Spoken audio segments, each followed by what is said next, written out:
साल 2026 ये साल ना खगोलीय घटनाओं के लिहाज से बहुत ही खास होने वाला है। पता है क्यों? क्योंकि इस एक साल में एक, दो, तीन नहीं बल्कि पूरे 4 ग्रहण लगने वाले हैं। तो चलिए आज इसी पर गहराई से बात करते हैं।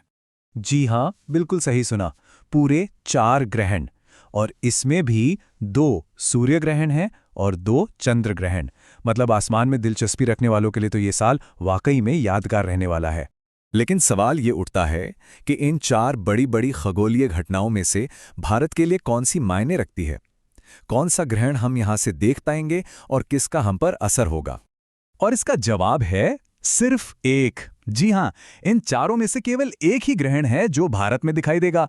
और इसीलिए आज हम खास तौर पर उसी एक ग्रहण पर बात करने वाले हैं। तो चलिए शुरू करते हैं। सबसे पहले भारत में दिखाई देने वाले उस खास ग्रहण की पूरी डिटेल में बात करेंगे। और हाँ, उसके बाद बाकी के 3 ग्रहणों पर भी एक छोटी सी नजर डालेंगे कि वो कहाँ और कब लग रहे हैं। तो अब आते हैं मेन इवेंट पर। वो ग्रहण जो भारत के लिए खास है। ये एक खंडग्रास चंद्र ग्रहण होगा, मतलब एक पार्शियल लूनर एक्लिप्स। और खास बात यह है कि ये पूरे देश में दिखाई देगा। सिर्फ इतना ही नहीं, ज्योतिष के हिसाब से भी इसे बहुत ही महत्वपूर्ण माना जा रहा है। अच्छा, तो जरा इसकी डिटेल्स देख लेते हैं। ये ग्रहण लगेगा मंगलवार 3 मार्च 2026 को। उस दिन नक्षत्र होगा पूर्वा फाल्गुनी और राशि होगी सिंह राशि।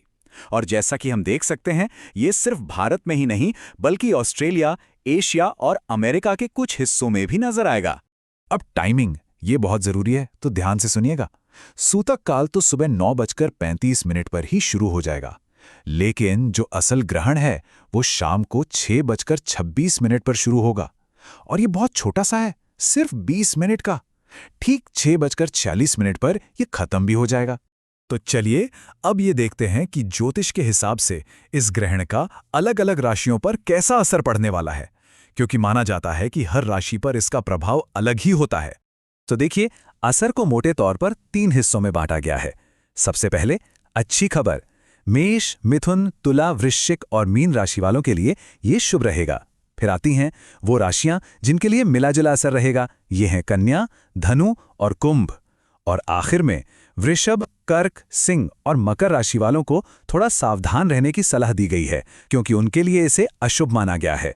अब क्योंकि ज्योतिष में इस ग्रहण को इतना महत्वपूर्ण माना गया है, तो इसके साथ कुछ पारंपरिक नियम और रस्में भी जुड़ी हुई हैं। तो अब हम बात करेंगे कि ग्रहण के समय क्या करना चाहिए और किन चीजों से बचना चाहिए। सबसे पहले देखते हैं कि क्या करने की सलाह दी जाती है। पहला नियम है स्नान, ग्रहण से पहले भी और बाद में भी। इस दौरान जप, हवन और मंत्रों का जाप करना बहुत अच्छा माना जाता है। साथ ही तर्पण और श्राद्ध जैसी रस्में भी की जा सकती हैं। और हाँ, जब ग्रहण खत्म हो जाए तो दान जरूर करें, चाहे वो कपड़ों का दान हो या गोदान। इसे बहुत पुण्य का काम माना गया है। और अब वो चीजें जिनसे बचना है। कहा जाता है कि ग्रहण के समय मूर्तियों को नहीं छूना चाहिए।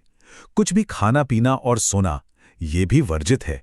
और एक बहुत जरूरी बात, जिन राशियों के लिए ये ग्रहण अशुभ बताया गया है, उन्हें तो इसे देखना भी नहीं चाहिए। गर्भवती महिलाओं के लिए एक बहुत ही खास और जरूरी हिदायत है। उन्हें साफ तौर पर ग्रहण की छाया से भी दूर रहने के लिए कहा गया है। ये एक ऐसी सावधानी है जिस पर सबसे ज्यादा जोर दिया जाता है। तो ये तो हुई भारत में दिखने वाले ग्रहण की बात।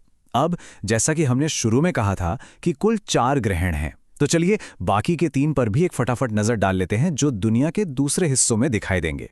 तो देखिए, 17 फरवरी को एक सूर्य ग्रहण है, फिर 12 अगस्त को एक टोटल सोलर एक्लिप्स यानी पूर्ण सूर्य ग्रहण और 28 अगस्त को एक और चंद्र ग्रहण। लेकिन ये तीनों ही भारत में नहीं दिखेंगे और इसीलिए यहां पर इनका कोई धार्मिक या ज्योतिषीय महत्व नहीं माना जाएगा। तो ये सारी जानकारी हमें एक बड़े दिलचस्प सवाल पर लाके छोड़ देती है। सोचिए, एक तरफ है शुद्ध खगोल विज्ञान जो हमें इन घटनाओं की एकदम सटीक गणितीय जानकारी देता है, और दूसरी तरफ हैं हमारी सदियों पुरानी ज्योतिषीय परंपराएं जो इन्हीं घटनाओं के आध्यात्मिक और मानवीय असर की बात करती हैं। है ना ये सोचने वाली बात कि कैसे एक ही आसमानी घटना को देखने के ये 2 बिल्कुल अलग नजरिए एक साथ चलते हैं।